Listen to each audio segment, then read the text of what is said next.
अस्सलामुअलैकुम dear students. Chapter number 1 का दूसरा टॉपिक इम्प्लीकेट की प्रिपरेशन चल रही है यहाँ पर। तो आज का टॉपिक है हमारा एटॉमिक मास। क्रिटिकली थोड़ा पढ़ लें, जहाँ जहाँ पे मुझे ज़रूरत होगी मैं बच्चों को एक्सप्लेन करूँगा। तो सबसे पहले ये कि किस साइंटिस्ट ने इसका कॉन्सेप्ट दिया था, उसका नाम है जे बर्जीलियस। तो याद कर लो एटॉमिक मास का कॉन्सेप्ट जिस साइंटिस्ट ने हमें दिया था, दैट वाज बर्जीलियस। तो एटॉमिक मास क्या होता है? अगर हम एटम से देखें, एटॉमिक मास मतलब मास ऑफ एन एटम। याद करो, किसी भी एटम के मास को हम कहते हैं एटॉमिक मास। अच्छा, ये मास ऑफ एन एलिमेंट भी होता है, मगर एटम के मास और एलिमेंट के मास में क्या डिफरेंस होता है वो एट द एंड मैं आपको एक्सप्लेन करूंगा। The mass of an atom of an element compared with the mass of one atom of carbon 12 is called atomic mass of that element. शुरू में ये होता था कि अननोन एलिमेंट का जब हम मास मालूम करते थे तो उसको कंपेयर करते थे with the mass of hydrogen. फिर हम अब हाइड्रोजन को रिप्लेस करके हमने कार्बन 12 लिया है। तो standard element used for the mass calculation is carbon 12। याद कर लो, ये भी हो सकता है एंटी टेस्ट का एमसीक्यू। अच्छा, इसके अलावा क्या एटॉमिक मास का कोई केमिकल यूनिट होता है जैसे किलोग्राम, ग्राम या इस तरीके से पाउंड? तो नहीं। तो atomic mass has no chemical unit but expressed in AMU. और एएमयू क्या होता है? ये एब्रीविएशन होता है एटॉमिक मास यूनिट का, ये भी याद कर लें। अच्छा, कुछ ऐसे एटम्स होते हैं जिनके न्यूक्लियस को मास हम कहते हैं न्यूक्लियर मास, और उसी न्यूक्लियर मास को हम कहते हैं मास नंबर। तो हम ये भी पढ़ते हैं कि जो मास नंबर होता है वो किसी भी एटम के न्यूक्लियस के मास को हम कहते हैं न्यूक्लियर नंबर, और उसी को मास नंबर भी कहते हैं। तो mass number is the sum of protons and neutrons present in the nucleus of an atom. तो actual mass of an atom या आइसोटोप हो किसी भी एलिमेंट का of an element is the sum of the protons and neutrons present in the nucleus of an atom और isotope of that element. Isotope मैंने आपको पहले बता दिया था, having सेम एटॉमिक नंबर या सेम प्रोटॉन नंबर या डिफरेंट न्यूट्रॉन नंबर। या अगर कोई भी एक एलिमेंट है उसके सारे जो आइसोटोप्स है ना एक जगह पे पड़े होते हैं इन द मॉडर्न प्रेडिक्टेबल, इसीलिए हमने इस टर्म को रखा है isotopes. Iso mean same, tops mean place. अच्छा, ये बहुत ज़बरदस्त पॉइंट यहाँ पे, this is the MCQ, this is the MCQ point के इस ये एमसीक्यू है, याद कर लो कि आ सकता है एंट्री टेस्ट में कि 1 AMU कितने किलोग्राम या कितने ग्राम के बराबर है। तो 1 AMU is equal 1.661 into 10⁻27 kilogram या 1.661 इंटू 10⁻24 ग्राम। ये एंट्री टेस्ट का एमसीक्यू, रटा लगा लो इसको, can be the MCQ of this entry test. तो शाबाश, सेव कर लें। के बाद एटॉमिक मास के बाद हम जाएंगे रिलेटिव एटॉमिक मास की तरफ।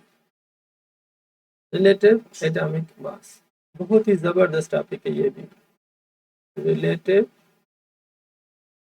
Atomic mass. सर, ये रिलेटिव एटॉमिक मास क्या होता है? रिलेटिव एटॉमिक मास को एवरेज एटॉमिक मास भी कहते हैं। अब एक जो एलिमेंट है, से फॉर एग्जांपल क्लोरीन, क्लोरीन एक ऐसा एलिमेंट है जिसके हमें दो आइसोटोप्स मिल रहे हैं, एक क्लोरीन 35 और दूसरा होता है क्लोरीन 37। ये दो आइसोटोप्स होते हैं क्लोरीन के, ठीक है बच्चों, याद करो। तो आइसोटोप्स वो होते हैं जिनका सेम एटॉमिक नंबर हो और डिफरेंट मास नंबर हो, उन्हें हम कहते हैं आइसोटोप्स। क्लियर? अच्छा, अब यहाँ पे जो चीज़ मैं आपको एक्सप्लेन कर रहा हूँ कि ये जो 35 है क्लोरीन का आइसोटोप, ये नेचर में कितना परसेंट मौजूद है? 75%। जबकि जो 37 क्लोरीन का जो आइसोटोप है ये हमें नेचर में 25% मिल रहा है। अच्छा, किन बुक्स में आपको 24.5 ये मिलेगा, तो 75.5 ये मिलेगा। मीन सम आप करेंगे तो 100 के बराबर ही होना चाहिए। अच्छा, तो सर हम एवरेज जो वेट होता है या मास होता है किसी भी एलिमेंट का, किसी भी एलिमेंट का, और यहाँ पे जो हम एलिमेंट यूज़ कर रहे हैं वो क्लोरीन है, सर वो हम कैसे मालूम करते हैं? तो बहुत ही आसान है, आप उस एलिमेंट का एटॉमिक मास और परसेंटेज ले लो, 35 मल्टीपल बाय 75, फिर जमा करो इसका जो दूसरा आइसोटोप है उसका एटॉमिक मास और उसकी परसेंटेज अबंडेंस। तो ये हो जाएगा 37 मल्टीपल बाय 25। और किसी भी एलिमेंट की अगर हम नेचुरल में अबंडेंस करें तो वो कितनी होती है? 100%। तो आप उसको 100 से डिवाइड करो, इन दोनों को मल्टीपल करो, दोनों को मल्टीपल करो, ऐड करो, फिर 100 से डिवाइड करोगे तो बच्चों आपको जवाब मिलेगा यहाँ पे 35.5 AM। तो 35.5 क्लोरीन एलिमेंट का एवरेज एटॉमिक मास या रिलेटिव एटॉमिक मास है, जबकि नेचर में ये क्लोरीन 35.5 मौजूद नहीं है। तो इस नेचर में जो हमें क्लोरीन मिलेगी वो या तो 35 होगी या तो 37 होगी। तो 35.5 कोई आइसोटोप नहीं है। 35.5 is not the isotopic mass of chlorine. तो आइसोटोपिक मास ऑफ क्लोरीन सिर्फ दो ही होते हैं, 35 और 37। जबकि 35.5 क्या होता है, average atomic mass of element, ये आइसोटोप का मास नहीं है। तो ये डिफरेंस होता है कि what is atomic mass and what is average या relative atomic mass of element. तो यहाँ पे मैं क्या लिख रहा हूँ, average atomic mass of element. ये आइसोटोप्स का नहीं होता, ये एलिमेंट का होता है। तो एवरेज या relative atomic mass belongs to an element, जबकि मास नंबर, न्यूक्लियर नंबर या atomic mass belongs to an atom या आइसोटोप ऑफ दैट एटम। ठीक है बाबा। तो ये बात बहुत सिंपल थी, उम्मीद है कि आप बच्चों को समझ में आ गई होगी कि रिलेटिव एटॉमिक मास एलिमेंट का होता है और एटॉमिक मास या मास नंबर या न्यूक्लियर नंबर वो एक आइसोटोप या एक अलग एटम का भी हो सकता है। शाबाश, आप इसको सेव कर लो। उसके बाद ये मटेरियल भी है, मैं आप बच्चों के साथ शेयर करूंगा। तो जैसे मैंने आपको कहा ना, एवरेज एटॉमिक मास, इसकी डेफिनेशन मैंने यहाँ पे लिखे, ये फेयर मटेरियल है आप बच्चों के लिए। ये मेहनत मैंने की है ताकि आप बच्चों को फायदा हो। जस्ट आप इसको पढ़ें, समझे, सीखें और सेव करते जाए अपने पास। आपको इसको रीराइट करने की, लिखने की फिलहाल जरूरत नहीं है। समझो ये आपके रेडीमेड नोट्स हैं। So for an element written in the modern periodic table, the average or relative atomic mass of an element, देखो, is calculated from the percentage abundance of various या all isotopes of that element present in the nature। जैसे मैंने आपको कहा कि relative atomic मास एक atom का नहीं होता, सिर्फ एक आइसोटोप का नहीं होता। ये उस एलिमेंट के नेचर के अंदर जितने भी आइसोटोप्स होते हैं, उन सब आइसोटोप्स की परसेंटेज अबंडेंस और उनके एटॉमिक मासेस में से हम ये मालूम करते हैं। तो atomic mass of an atom या isotope of an element is रफली equal to the sum of protons neutron. जैसे मैंने कहा, किसी भी आइसोटोप के मास नंबर को हम ऐसे मालूम करते हैं कि प्रोटॉन और न्यूट्रॉन के मास को एड अप करें, वो क्या कहलाता है, एटॉमिक मास या मास ऑफ एन आइसोटोप। जबकि relative atomic mass is not the sum of protons and neutrons. याद कर लें, तो relative atomic mass is not the sum of protons neutrons. जबकि सम ऑफ प्रोटॉन्स न्यूट्रॉन्स में क्या होता है, mass number of an atom या nuclear number of an atom. जबकि रिलेटिव एटॉमिक मास वो प्योरली एलिमेंट का होता है। तो शाबाश, ये भी मटेरियल अच्छा है, आप इसको सेव कर लें। आ जाते हैं यहाँ पे जो चीज़ मैंने आपको एक्सप्लेन की, relative isotope and relative atomic मास। तो क्लोरीन के दो आइसोटोप, जैसे मैंने आपको एक्सप्लेन किया, 35 और 37, जबकि दोनों का एटॉमिक नंबर क्या है, 17। एटॉमिक नंबर जितना होता है उतने इलेक्ट्रॉन्स और प्रोटॉन्स होते हैं। जबकि एटॉमिक मास में से या मास नंबर में से एटॉमिक नंबर माइनस करें तो नंबर ऑफ न्यूट्रॉन्स मिल जाता है। तभी तो ये आइसोटोप्स कहलाते हैं जिनमें डिफरेंट होता है नंबर ऑफ न्यूट्रॉन्स, 18 और 20। अच्छा, अब ये जो क्लोरीन 35 है, जिसे मैंने आपको पढ़ाया कि 75% मौजूद है नेचर में, जबकि क्लोरीन 37 कितना है मेरे बच्चों, 25। 75 और 25 दोनों को सम अप करो तो आंसर इज 100।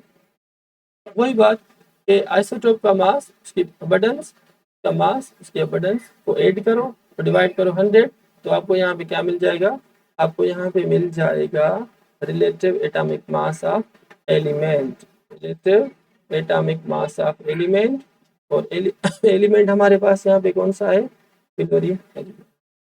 उम्मीद है के बाद आपको समझ में आ गई होगी what is atomic mass and what is relative atomic mass. Save कर दें इसको। तो ये वही सेम रिलेटिव एटॉमिक मास, जैसे मैंने आपको कहा ना 75.5 किन बुक्स में लिखा होगा, किन में 24.5, किन में आपको एग्जैक्ट 75 और 25 का रेशो मिलेगा या परसेंटेज मिलेगी। तो सेम आंसर है। बात समझ में आ रही तो लाइक करें, सब्सक्राइब करें और अपने फ्रेंड्स को बताएं यूट्यूब चैनल से सरफराज विजन के बारे में। अच्छा, ये कार्बन के भी 3 आइसोटोप्स हैं, कार्बन 12, कार्बन 13, कार्बन 14। ये 12, ये 13, ये 14, जबकि इनकी मोस्ट अबंडेंट। अच्छा, परसेंटेज को अगर हम देखें ना, तो इस कार्बन की जो परसेंटेज है यहाँ पे, इस कार्बन की परसेंटेज 12 की पीरियोडिक टेबल में कौन सा लिखा हुआ है, कार्बन 12। क्यों लिखा हुआ है कार्बन 12? हमने मॉडर्न पीरियोडिक टेबल में कार्बन 13 क्यों नहीं लिखा, कार्बन 14 क्यों नहीं लिखा? इसका जवाब तो चलो ये है कि तीनों का एटॉमिक नंबर सेम है इसीलिए। मगर जो मास लिखा है ना ऊपर, वो 12 है, 13 नहीं है, 14 नहीं है। वो 12 क्यों है? कि ये 12 जो आइसोटोप है कार्बन का, इसकी नेचर में अबंडेंस बहुत ज्यादा है। कितनी है? 98.89%। तो याद करो, वो मास रिटन है in the modern periodic table किसी भी एलिमेंट का, जिस एलिमेंट का जो आइसोटोप नेचर में जितना ज़्यादा पाया जाएगा वही आइसोटोप हम लिखते हैं in the modern periodic table. सब आइसोटोप्स नहीं लिखते in the modern periodic table.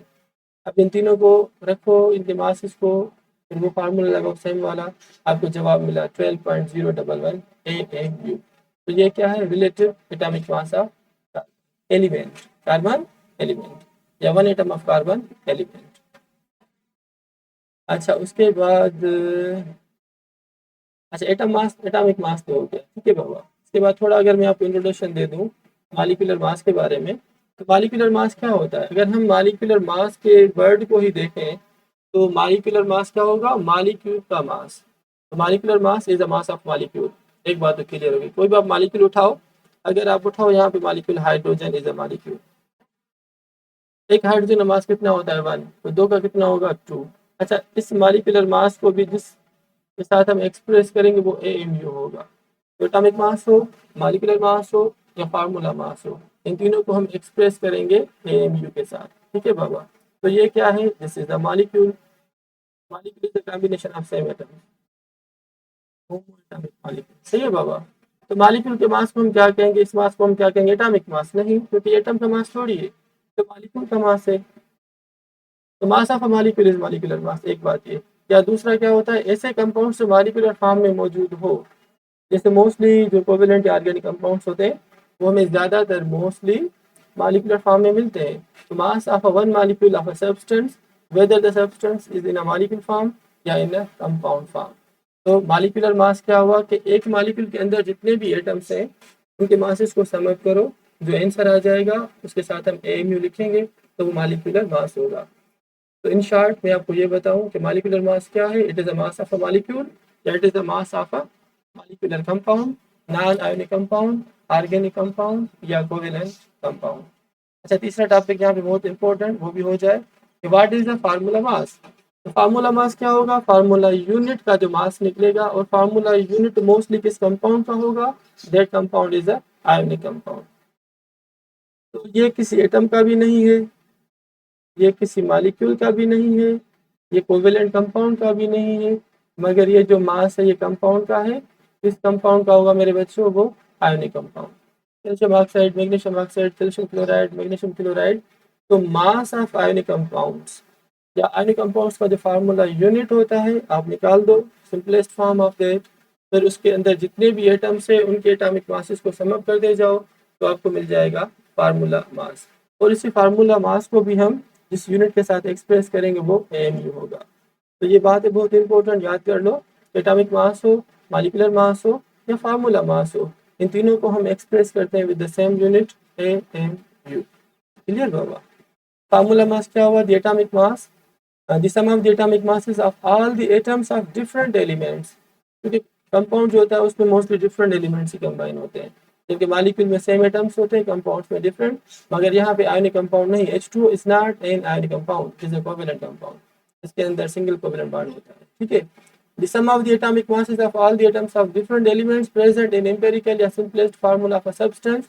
Specially कौन से सब्सटेंस बाबा? स्पेशली जो सब्सटेंस है वो कौन से हैं? Ionic substances. तो किसी एटम के मास को हम कहेंगे फार्मूला मास? नहीं। किसी मॉलिक्यूल के मास को हम कहेंगे फार्मूला मास? नहीं। किसी कंपाउंड के मास को हम कह सकते हैं फार्मूला मास? यस। तो कंपाउंड कौन सा होना चाहिए? कोवेलेंट या आयोनिक? हम यहाँ पे कहेंगे आयोनिक कंपाउंड। तो mass of ionic compound is formula mass. जैसे आयोनिक कंपाउंड हमारे पास NaCl, सोडियम क्लोराइड, क्योंकि सोडियम आयन और क्लोराइड आयन के बीच में एक stronger electrostatic force of attraction होता है, जिसे हम कहते हैं आयोनिक बॉन्ड या इलेक्ट्रोवैलेंट बॉन्ड। तो सोडियम का मास होता है 23, क्लोरीन का मास होता है 35.5, दोनों को समअप करो तो 58.5 AMU is the formula mass of an ionic compound, that is NaCl। तो atomic mass, relative atomic mass, उसके बाद मेरे बच्चों मॉलिक्यूलर मास भी हो गया, फार्मूला मास भी हो गया। एक छोटा सा और भी टॉपिक है वो मैं आपको एक्सप्लेन करता हूँ, जिसका नाम है मेरे बच्चों मोलर मास। फिर उसके बाद जो मास है जितने भी उसके टाइप्स हैं वो सारे हो गए। अच्छा, ये कुछ प्रैक्टिस टेस्ट है, जैसे HCl hydrochloric acid, sodium hydroxide, magnesium chloride, sulphuric acid, potassium carbonate. हर एलिमेंट का अपना एटॉमिक मास यहाँ पे लिखा हुआ है, क्या भले प्रैक्टिस करें। ये समझो आप बच्चों का है क्या आंसर यहाँ पे लिखे हुए हैं। फिर आप इनको चेक करें कि किस तरीके से हम मॉलिक्यूलर मास मालूम करते हैं फार्मूला में। क्लियर बाबा? तो हर एलिमेंट के एटम्स के मासेस को समअप करते जाओ, जो जवाब आ जाएगा उसके साथ हम क्या लिखेंगे, यूनिट AMU। तो सबके साथ हमें क्या लिखना है, AMU। Last topic today's lecture is molar mass. अच्छा, मोलर मास क्या है, mass of one mole of a substance. मगर एटॉमिक मास की तरह, मॉलिक्यूलर फार्मूला मास की तरह हम इसको एक्सप्रेस नहीं करते with AMU। Molar mass is express with gram per mole. तो यूनिट क्या होगा इसका मेरे बच्चों, ग्राम पर मोल। तो molar mass of a substance is defined as the total mass of 1 mole of a substance expressed in gram per मोल। या अगर ऐसा सिस्टम में चले जाओ तो किलोग्राम पर मोल या ग्राम पर मोल, मगर मोस्टली जो हम लिखते हैं वो ये वाला होता है, ग्राम पर मोल। तो 1 मोल ऑफ a substance के मास को हम क्या कहेंगे यहाँ पे, मोलर मास। तो मोलर मास ऑफ वाटर, अगर हम H2O की बात करें, H2O हाइड्रोजन का मास कितना है यहाँ पे देखो बच्चों, 2, और एक ऑक्सीजन का मास होता है 16। तो 2 + 16 is equal to 18 gram per मोल। एक मोल वाटर का मास कितना होता है, 18 ग्राम। अगर आप 2 मोल उठाएंगे तो डबल हो जाएगा, 18 मल्टीपल बाय 2 36। तो 36 पर 2 मोल। मगर मोलर मास किसका होता है, mass of 1 mole of a substance, और जिसमें नंबर ऑफ पार्टिकल्स कितने होने चाहिए, एवोगैड्रो नंबर जितने होने चाहिए, 6.022 × 10⁻23। तो मास के बाद जो हमारा नेक्स्ट टॉपिक होगा वो यही होगा, मोल एंड एवोगैड्रो नंबर। तो बच्चों अगर आपको बात समझ में आ रही है तो लाइक करें, सब्सक्राइब करें, और जो आपके फ्रेंड्स हैं, दोस्त हैं, उनको बताएं इस यूट्यूब चैनल के बारे में, ताकि वो बच्चे स्पेशली जो फिजिकली अकेडमीज ज्वाइन नहीं कर सकते या अफोर्ड नहीं कर सकते या गाँव में रह रहे हैं, वहाँ पे वो फैसिलिटी उनको नहीं मिल रही, तो with the help of this YouTube channel Sarfaraz इंशाल्लाह आप बच्चों की अच्छी रहनुमाई हो जाएगी। थैंक यू बाबा, अल्लाह हाफिज़।